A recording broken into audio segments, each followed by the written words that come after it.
You think she's a good girl, but once you get to know her, you realize she's everything. She's crazy, she's funny, she's honest, and you'll never know what she'll do next. This is so wonderful. You're going to love my friend here, Dr. Deanna Hall. Welcome, Deanna. Hi. It's pronounced Dina. Dina, I noticed you kept saying that, but it's spelled Deanna. It is. So I'm a little bit confused.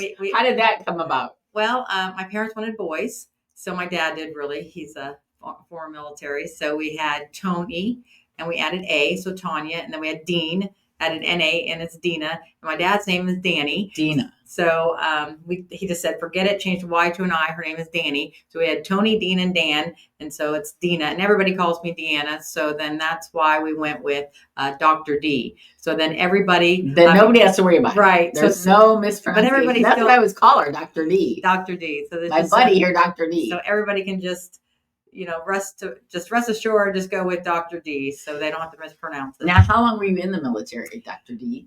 I spent 6 years, so 1991 to 1997. I was in the United States Marine Corps, and I picked up sergeant within 3.5 years. Wow! So very quickly, because when I was in high school, I graduated with a 1.9, which was a D. So barely graduating high school. So I did go to college. I was in Ohio.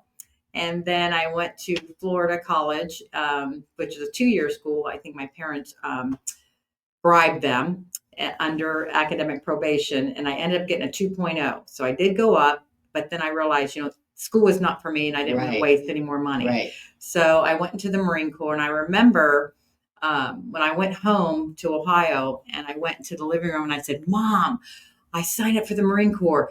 And she said, you better not have signed anything. I said, I'm 21. And she goes, I don't care how old you are. And then my dad had disappeared at that time.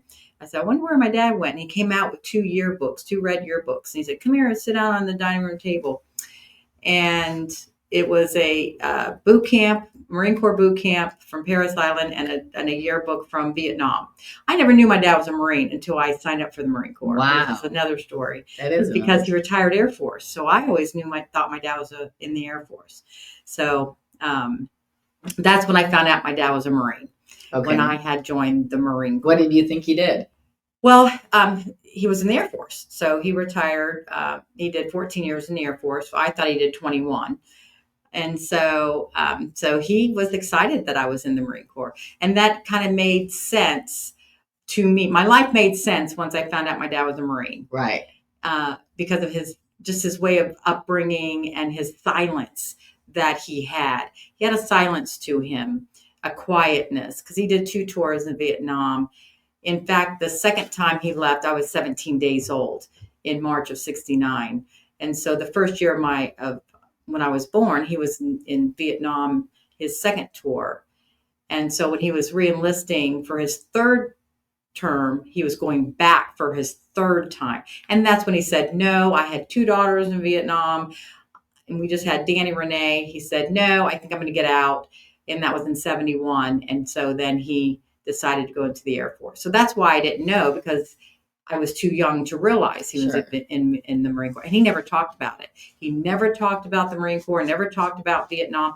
And most military that you come across, if they were in Vietnam, really in Vietnam, they don't talk about Vietnam.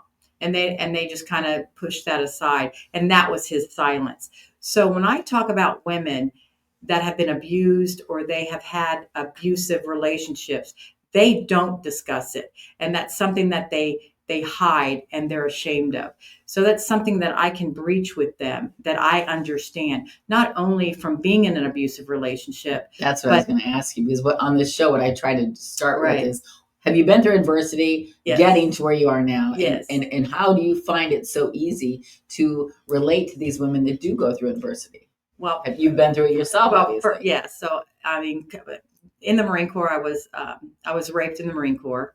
At the last year I was in, and then when I reported it, instead of charging the Marine, they shipped me to a new duty station, to the drill field.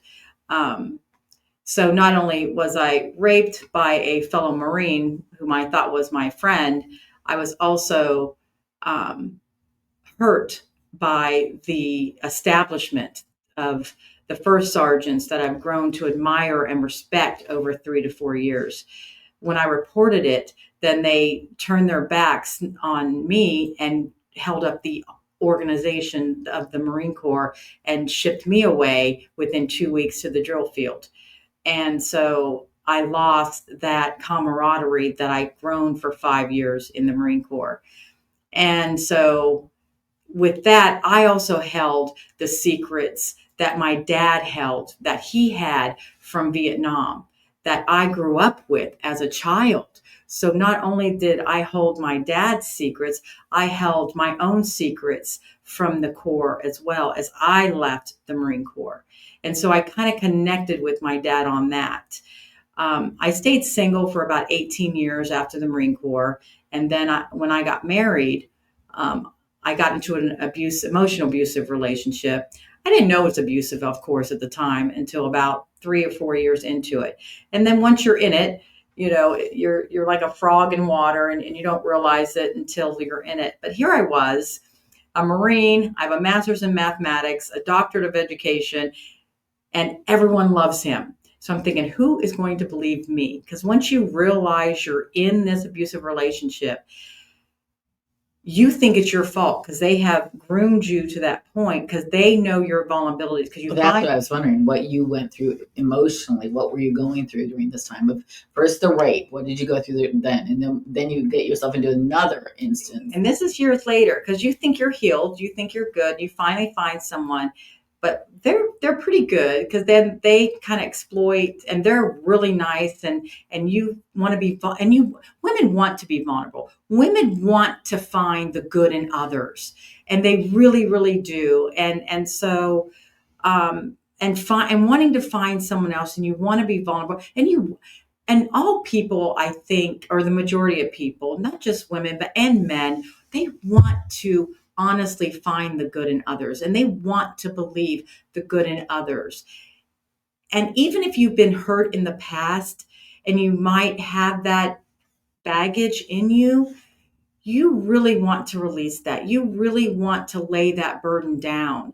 And I find that with a lot of women that I meet, they really, really want that down, and they want to move on. And when they find that person that they can lay that down with, and they feel like, wow, this is really going to be the one. And then when in year 3 and 4, they find out that they've been jaded again, they really want to try to make it work. And I've been there, and I get it, and I understand. However, you can't stay in an abusive relationship. You have to leave. And I was just on a thread a couple days ago where someone had posted someone was being abusive to a woman, and all these posts were like, I would get up and leave, or I would do this, or I would do that. And I simply posted, it's so easy for people to post, you would do this, you would do that, until you're in it. Until you're in that situation, please don't judge these women. Please don't tell them what they can and cannot do. It took me 11 years, 7 separations, 2 broken ribs. And on my dad, when he died, and then on his funeral, when he wasn't getting any attention, and we went back to that Airbnb, he put his fist to my face and said, I deserve to be punched. That's what it took me to finally leave and call the lawyers. That's what it took me to leave. So you can't sit there. To leave what? The marriage? The marriage. So don't tell me what you would do in those situations until you are actually in those situations. Well, I never promote anyone ever judges anyone, because my mother always said, you can't say what someone else is going through. You can't even judge what someone else is going through until you've gone through it yourself, which is impossible. You've never all gone through the same things. No. And all I ask for people to do is just be there for these people, whether they're male or females, and just be there, because these individuals, they are strong. They've been strong. They have just gotten lost, and they're in situations that sometimes they've got kids to think about. Sometimes they've got parents. Now we've got elderly parents we've got to think about now. They're in different situations, but I'm going to tell you what, they are planning in their heads to leave. I'm telling you right now, but you don't know where they are on that spectrum of where and how they can leave. But when they do, that's when you sit there and you support them and you have their back. So that's the advice that you can give to anyone that knows someone that's going through this, Yes. right? Yes. Now, what kind of advice would you give to the person that's actually going through the abuse and going through, or has gone through a rape, such as you? And I've gone through that as well, so I understand. I mean, I understand that I can't judge, but well, a lot of times, an individual, okay, like myself, I of course blamed myself. Oh, it had to be my fault. They didn't do anything. And of course, mine was so many years ago. And it took me a long time to get over mine. Mine was back in the 90s. And it took me a long time to get over my, not the guilt and the shame and the self-blaming. And that takes a lot. And you really have to journal. And everyone goes, oh, journaling. Journaling does not have to be perfect. And it doesn't have to be a perfect time or a perfect place or a perfect way to journal. Journaling is about you and about your individual self. Even if it's on your phone and just writing one sentence, it doesn't have to be a perfect book or a perfect anything. If you can just get it out and write down. A lot of times I tell people too about complaining. If you're going to complain I say complain all the time. Go ahead and complain. Go ahead and get it wrong. But make it a certain time of the day, from like 2 to 2:15 or 2 to 2:20, 4 to 4:15, whatever's best for you. Get out that book, write the complaint down, and then close it. And then it doesn't take your whole entire day. It doesn't take away your nighttime to sleep. You've got to get your sleep. That way you can write it down. You're dealing with it at that time. Okay, from 4 to 4:30 is my complaint time. From 4 to 4:30 is my dealing with this time. And then once you start doing that, you'll look back 1 month, 2 months from that and reread that and go, wow, I couldn't do anything about that. And once you start seeing that, you'll start seeing the effects of that and how that really turned out in your life. And then once you look back at that, you'll say, wow, I'm glad I didn't go down that path, or wow, look how this looked out positively for me. And how that works is that you'll see, I really didn't have to worry about that. And then when another worry comes, you can write it down, and then that will trigger a positive response saying, I don't have to worry about this. I'm going to write it in my time from 4 to 4:20, and then I don't have to worry about it anymore. And it really does start working in about 3 to 6 months. And that's an advice I can. Did gratitude play any role in your life at that time? You do. It's a hard thing to do. I know it's hard to be grateful. It's a hard thing to do, but being grateful about everything and everyone. For example, I would go, thank you every time I get out of bed. Thank you, thank you, thank you. And just thank you for the day. Thank you for alive. I'd go to the mirror and say, I love you. That was the hardest thing for me to do, is to look in the mirror and say, I love you. I didn't believe it for a long time because I didn't love myself and I didn't appreciate myself. But once I started doing I love you in the mirror, first time in the morning, then I started to believe it, because then at the end of the day, even if everybody hated me, or I thought they did anyway, because you start getting that negative feeling, at least I loved myself at the end of the day. And it just really started. And then I could be kinder to other people. Then other people didn't make me as angry as I thought that they were making me. It was really, I was the angry one.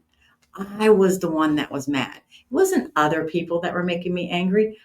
I was angry with Deanna. Do you think, my mother always said, also, my mother was so wise, people see things as they are, not as they are. Tracy, you were so right. I mean, I watch your show, and you have stated this over and over and over. And I keep seeing it. It's true. My mom was right on the money. She is. And I'm so thankful for you. I really am. I'm so thankful that you have me on your show, because you have said this over and over in your show, how people do reflect on what they are in the inside. And that is so true. And and you have stated this too on your show, that once you do start the journaling, you will start to actually heal yourself from the inside out. And I loved when you said that about, I think it was show 130, when you had said that, if you'll start healing, because you'll start seeing it, you'll start hearing it, you'll start reading it, and then before you know it, you heal from the inside out. And I thought that was real clever how you said that. Exactly. It was brilliant. Well, now, do you have any good military stories you can tell us, like the yellow footprints? So the yellow footprints. I heard something about that. Yeah. So if you're not in the Marine Corps, the yellow footprints were painted at the beginning of 1960 outside of the receiving barracks of Parris Island boot camp and San Diego boot camp. So those are 2 boot camps for the Marine Corps. And so what it would do is it would take total chaos and at least give it some organization. So the recruits would come in on a bus on both boot camps at about 2 to 3 o'clock in the morning. You want them real tired. So the drill instructor would get on the bus and say, "You got 3 seconds to get on the footprints." So that's all chaos. And at least they could get on the footprints and stand at attention. And so that would make their a transformation from their civilian life to their Marine Corps life. So that's what I kind of use when I give my speeches, is that you might not be a Marine but you're going on your own footprints to your own transformation. So when I went to Parris Island and I got off on my footprints, as I stood there, I was thinking to myself, I wonder if I'm standing on the same footprints that my dad stood on in 1964. And then when I graduated boot camp, it happened to be July 4th of 1991, which was Independence Day for America, which was Independence Day for me too, because I just graduated. But at the end of our ceremony, my dad and I walked over to the footprints where his journey began in 64 and my journey began in 1991. And so we both stood on those footprints, 2 generations, 2 Marines, but 1 legacy of courage. And it was just so phenomenal how we went full circle with just 2 Marines, and how I felt right then and there, just how fear can lead us, but that right then and there, I had a map that could lead me through that fear. And tell me this. So listening to you talk, I'm wondering, would you have done it again? Would you do the military again? Yes. Okay. Now, do you think that there's a reason why other women should be afraid of something like that? What happened to you with the abuse and the rape? Is there any reason why another woman should be worried about that happening to her if she gets in the military? No.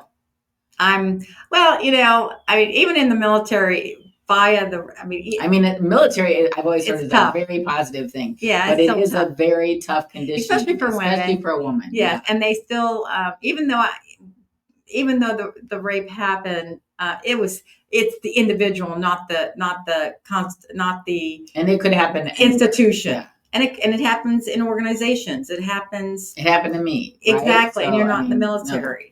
And I'm so sorry that happened to you. Yeah. And that shouldn't happen to anyone. No. And it happens to the men in the military too. So I don't want to blanket it that it just happens to the women, because the men it happens to too. Yeah. There's military sexual trauma against the men too. So I don't want to blanket it for just the women. Well, now another thing I wanted to hear about is what are the 5 O's that you think that women carry? So as I've been interviewing and talking to women, there's the 5 O's that women carry, and that I share in the workshop. And I'm talking. I'll tell you about her book after she describes this. Because maybe you'll want to get it. It sounds great. And so the 5 O's. Now you can carry 1 of them, 2 of them, all 5 of them. And so the first one is overthinking. So a lot of women, and I'm dealing with women right now because I just can't deal with everyone. And so sure. my past is of course, I'm also the Women Veterans under Governor DeSantis Women Veterans Advisory Council. So we have about 200,000 women veterans in the state of Florida, and I travel and I help them with their benefits. So what I'm doing now is I'm just reaching and helping now all women across the world, help them with their traumas. So I'm just kind of breaching into this. That's amazing. So that's where I'm at now. But what I found out is women have what's the first O is overthinking, just overthinking. That's what I was talking about, the journaling and doing that 4 to 4:30, not kind of departmentalizing and just kind of putting that overthinking here so you can have the rest of your free time, because women do a lot. We do, kids and husbands or sports, and we just do a lot work. So if you can just find a time to kind of take that overthinking, put it here, and then not have to do that, I think that will save up a lot of time. And I think that'll free up your day.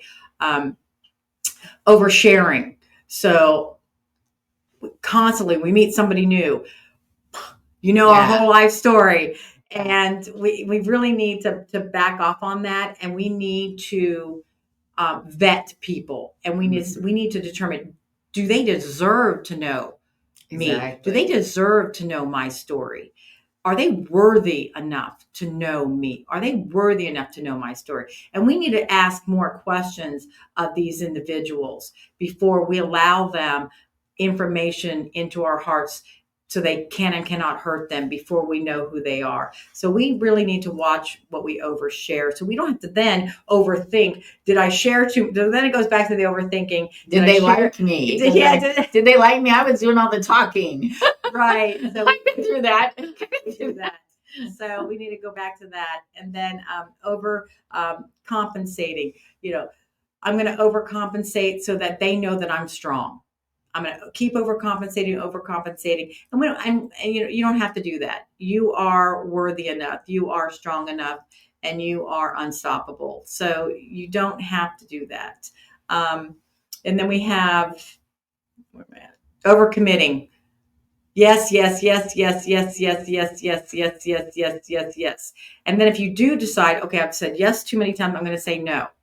Then you say no with add an excuse. Well, no, because I can't get a babysitter. No, and then you feel that you have to fill that void with an excuse, instead of what I teach is no, and then the walk away. No and silence. Silence is golden, as Frankie Valli in the Four Seasons would say.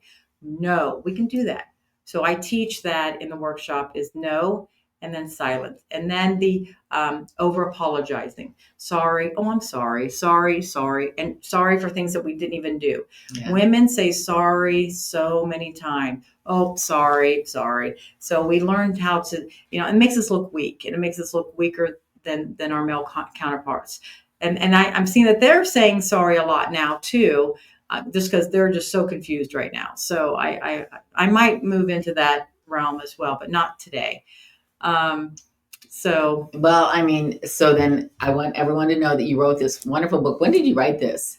Brave Again. So Brave Again, Permission to Heal. I've been working on it probably for 2 to 3 years. Just writing in my journals, and that's how it starts, ladies. So write in your journal. So it's complicated. When the story really gets good and you want to make a book out of it, you got it all right there. That's what happened to me too. Yes. And that's how Tracy. That's how most people do it. Yeah. It's just really just my words. And so it actually came out today. Yay, that's great. So you can actually get a free copy, digital form, on braveagain.net. And you can get a free digital form on that. Wow, that's great. Thank you so much. It came out today. So Brave Again, if you can pull that up, it's braveagain.net. They put it on. Now, what does this book say about you, your inner girl, or teach an inner girl? So I don't know if I have my inner girl in the book, because this inner girl came in and afterwards. But the inner girl came after I put my book in. Once I started speaking and did speaking engagements, I realized that I was always strong. And you seem pretty strong to me. Well, no, I'm not sure if that's from your military training. No, actually, when I met you right away, I was struck by your strength. I'm actually an introvert. People don't know that. I'll probably sleep for 3 days after this. But a lot of people don't. I'm an introvert. But I realized that when I was a little girl, this is why they probably call people tomboys, is because when we were younger and we were little kids or little girls, before we liked boys or whatever, we played with them and we beat them up, and we weren't afraid of them. We didn't care what they thought about us, and we ran and we jumped and we sang and we weren't concerned. We were strong and steady and unstoppable. So our inner girl was phenomenal until somebody told us that we were not, and we believed them. So until we get to the point individually that we're like, no, that's not who I am. I'm that person over there. So when I say, like, for example, when I got my divorce, May 12th, they're like, oh, you can start the whole new life. I said, no, I don't want a new life. I want her back. I want my inner girl back and make her better, make her stronger. So that's what I'm doing now. And so, well, that's why I think you have so many great messages for women growing up. And even grown women right now that are still going through life and have questions, as we all do. I'm a forever student. You know, I'm always, that's why I love doing these podcasts. I'm a sponge for all this information. And I got one for you. Oh, and so because I watch your podcast with you and James, and I saw the one that James did and interviewed you, and I think I messaged you on it, and I just think it was phenomenal. James did such a great job, and I'm so humbled to be here. Make adversity your strategy. That's what it's about. So, and it was such a great podcast, and I'm so humbled to be here because I just think that you are strong and you are steady and you're absolutely unstoppable. Well, thank you. And that's for you. And I hear your daughter's getting married. Yes, all four of them actually. But the next wedding's in November. I went to lunch with her and her fiance. And here I got her one. That's for Alexis. Okay, I'll give that to her. Yes, thank you. But when I do my speaking engagements, I have 3 of those, and then I would listen to the stories of the females, and then I'll say my inner girl tells me that I don't have to carry my dad's pain anymore, that I can carry his strength. Right. And that my inner girl also tells me that you are strong, and I'll hand one to one girl. You are steady and you are unstoppable. That's amazing. And then I hand them out in my. That's amazing. What a great gift that you're bringing. That's amazing. So anyway, I want you all to know that she has this, the Dr. D has this amazing workshop that she's offering in Fort Myers coming up. Do you want to tell us about that? It's going to be in January 22nd to 24th. That's a date, and it's going to start Thursday night for the ultra VIPs at dinner, and then it'll be. We don't have the location yet. I just picked the date this week. Make sure I was scheduled because I take care of my mom. Because my dad passed away last year, so my mom's going to be. You're lucky to still have your mom. No, she takes care of me. I take that back. So my mom takes care of me. She's 79. She rocks it, and so she's my assistant. So I said, Mother, when's a good weekend? So that's when she picked, and that's when we're doing it. And so you'll get to meet my mom. She will be there. She'll do a drive-in, and she'll come and say hello. And so it's going to be a different workshop. It's not going to be like a normal workshop because it's going to be interactive. So we'll have different things like it's sock and sip. So if you don't have to partake if you don't want to. And a sock and sip is what we'll have. Like they'll have these socks. It's kind of like where you have wine glasses that you paint, but it's going to be socks, and they'll have you'll get to pick what kind of superhero you want to be, and you'll get to paint it.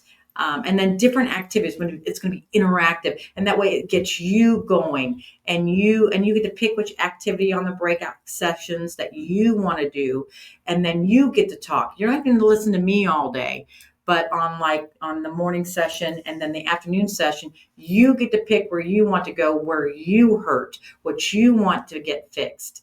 So that's what's going to be different from my workshop. We're going to have different individuals coming in there. And so if you want a massage or if you want something that you need worked on, we're going to have some counselors there. And so it's going to, you're going to for people that are nearby, and for people that are not nearby, it's going to be in a hotel. So, and we're going to get some rates for you. So that way you can leave. And it's not just a workshop where you just sit and just listen. You're going to leave refreshed. You're going to leave resilient, and you're going to leave stronger than you came. For sure. And then down in the bio, if you're not nearby, you can't attend it in Fort Myers in January. So we're going to have Dr. D's information down in the bio, so you can go to her website and get some more information about how you can connect with Dr. D. And James, on that note, do you have anything else? Question, Dr. D, about? You guys are absolutely awesome. And I just want to take 1 second to thank you for your service, and God bless you for that. Other than that, I think you guys nailed it. Oh my gosh, you guys, the real estate is so awesome here in Florida right now. Whether you're buying, selling, investing, this is the place to do it. Florida, look at this. Active inventory is up 112,856. I mean, that's amazing. The median sales price is $410,000. Closed sales, $22,707,000. active inventory is up 21%. And, it's a great market right now. And we don't have the bidding wars that we had going on before. So it's really a great market for the buyers and the sellers. It's a solid market. The combination of stability and pricing and more homes available makes it a great time for both sides to act with confidence. So I'm just telling you, if you've got a real estate agent out there that you're working with already that's doing a great job for you, please contact that agent and see how you can work together to make your real estate goals come true. And if you're not, please reach out to me. I'd be happy to help you either way. If it's a market that I'm knowledgeable in, I can help you out. And if it's not something that I know about, I know a lot of great real estate agents all over the United States that can help you reach your real estate goals, because it's all about you and making you happy. And thank you so much, Dr. D. Is there anything else you want to share right now? Like, what's your legacy? What's next for you? Well, the only thing I want to say is that, number one, I am so humbled and so grateful that I am on the Being Tracy Show. I first met you on May the 23rd, and you just added sunshine to my life. And thank you so much. And now I'm even more humbled that I got to meet James. James, thank you so much. And we met at the Speakpreneur event here in Naples. So, Dr. D is now speaking at events for Speakpreneur. I am. And the next Speakpreneur is going to be in October. The 10th. So that's amazing. And I'm here in Naples. And I'm speaking that morning at the Rotary. So that's exciting in Naples. So yes. And the founder of that, Paul, recently did an episode with us too. If you look back and see that. Yes, I did see that one. That was great. I've watched a few of yours. Yes, I do enjoy watching your podcast. I'm trying to learn how to do one, and I'm getting some it's tidbits not, off of it's not as easy as I make it look. No, you make it look very easy, and it's not that easy. But the next thing I want to do is from this is I do have a doctorate in adult education with retention. And I know that retention in an organization, especially now, keeping employees is a struggle for a lot of companies. And so that's kind of my next niche, is to go in and help organizations go in, starting from the pyramid down approach with the CEO, then the C-level management, and then to the employees, because all problems are management problems. So if you can get the CEO's response and then build it down, you'll ensure that you keep your employees happy, healthy, and coming to work on time. Great advice. Great advice, Dr. D. Thank you so much for being here. Thank you very much, James Henderson behind the camera. Thank you, James. He's our tech team. Thank you, Tracy. And please hit that subscribe button if you're not already subscribed. Like the video, because if you're still liking it, I'm pretty sure you like this channel and you're going to like what other things we have coming up. Also, if you can hit the post and just make a little message of what you liked. If you have a question, we'll get you an answer, and share it with someone else who might be thinking about getting in the military, who might have gone through some, things like we've discussed today, some tough challenges, or just working at becoming better, or even just working at finding out about real estate.